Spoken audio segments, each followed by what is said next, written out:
अस्सलाम वालेकुम नाज़रीन, मैं हूँ आलिया सैयद। लर्न इस्लाम शॉर्ट में आप सबका एक बार फिर से स्वागत है। आज हम बताने जा रहे हैं तहज्जुद की फजीलत। हम मुसलमानों पर 5 वक्त की नमाज़ें फ़र्ज़ की गई हैं। रसूल अल्लाह सल्लल्लाहु अलैहि वसल्लम पर 6 वक्त की नमाज़ें फ़र्ज़ की गई थी, जिनमें से एक बहुत ही ख़ास नमाज तहज्जुद की नमाज है। हमारे लिए तहज्जुद सुन्नत है और अपनी उम्मत का ख्याल करते हुए आप सल्लल्लाहु अलैहि वसल्लम ने हमें कहा है कि अगर आपसे हो सके तो ही तहज्जुद की नमाज अदा करो।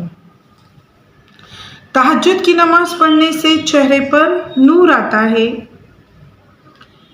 घर से परेशानियां दूर हो जाती हैं, बीमारियां दूर हो जाती हैं, परेशानियां दूर हो जाती हैं। कहते हैं तहज्जुद की नमाज पढ़ने से अल्लाह ताला का कुर्ब हासिल होता है। अगर हमें अल्लाह ताला से अपनी बात मनवानी है तो हमें चाहिए कि रात के तीसरे पहर में तहज्जुद की नमाज अदा करें। कहते हैं रात में एक घड़ी, एक वक्त ऐसा आता है जब दुआ की जाए वो दुआ रद्द नहीं की जाती।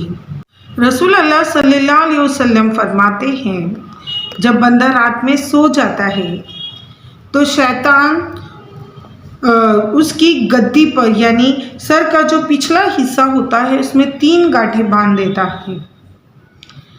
जब बंदा उठता है, उठकर अल्लाह का नाम लेता है तो वो एक गांठ खुल जाती है।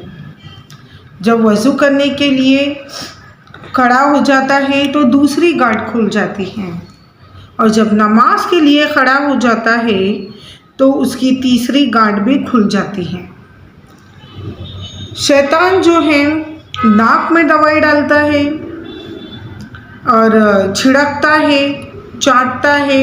अगर शैतान नाक में दवाई डाले तो बंदा जो है बदमिजाज हो जाता है।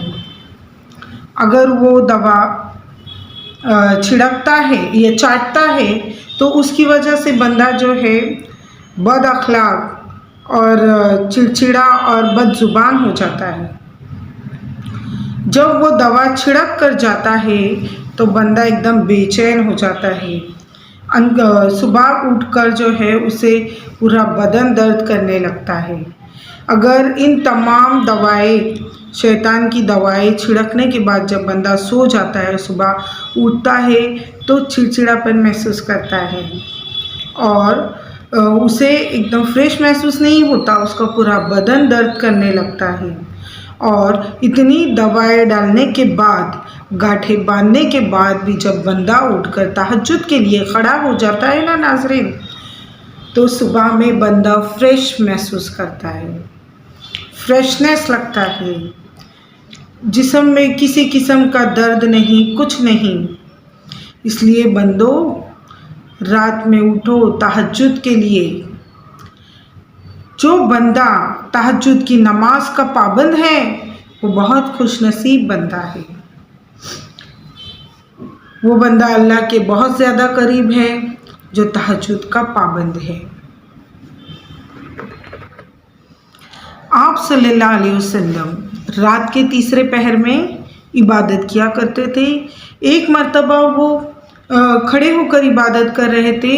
इस कदर खड़े होकर वो इबादत कर रहे थे कि उनके पैर में वर्म आ गए, और सभी ने फरमाया कि आप सल्लल्लाहु अलैहि वसल्लम से उन्होंने फरमाया कि आप तो, आपके अगले पिछले सब गुनाह माफ़ हो चुके हैं, आप तो अल्लाह के बहुत पसंदीदा बंदे हैं, फिर आप इतना क्यों कर रहे हो? आप क्यों इतना पैरों में ज़ख़म होने तक इबादत कर रहे हो? उस पर आप सल्लल्लाहु अलैहि वसल्लम ने जवाब दिया कि क्या मैं अल्लाह का शुक्रगुज़ार बंदा नहीं बनूं?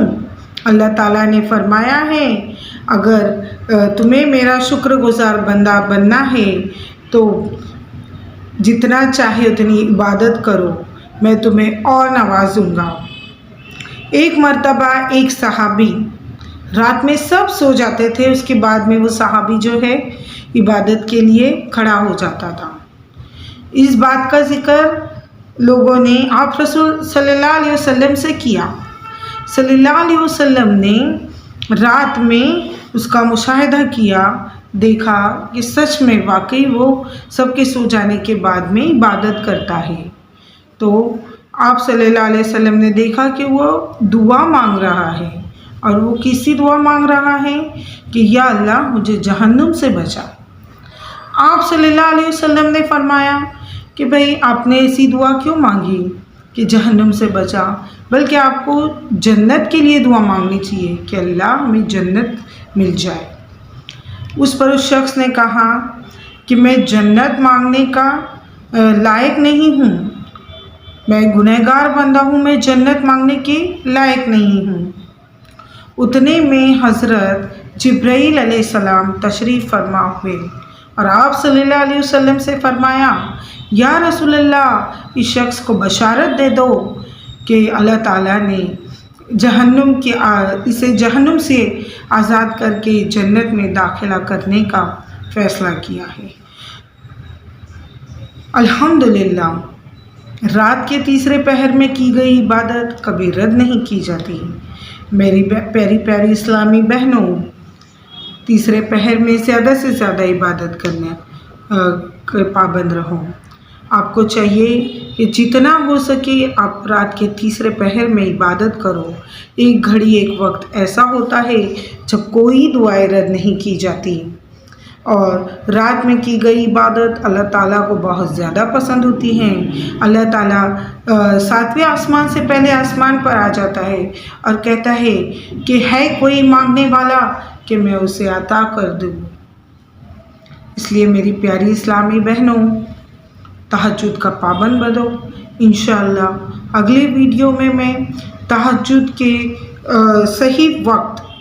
صحیح وقت کب ہے اور کیا اس کے لیے سونا لازمی ہے یہ بتاؤں گی۔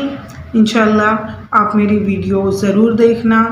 اگر آپ کو ویڈیو میری اچھی لگی تو میرے چینل کو لائک کیجئے، شیئر کیجئے اور سبسکرائب کیجئے۔ تب تک کے لیے اللہ حافظ۔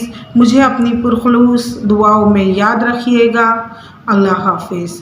وآخر الدعوانا ان الحمدللہ رب العالمین۔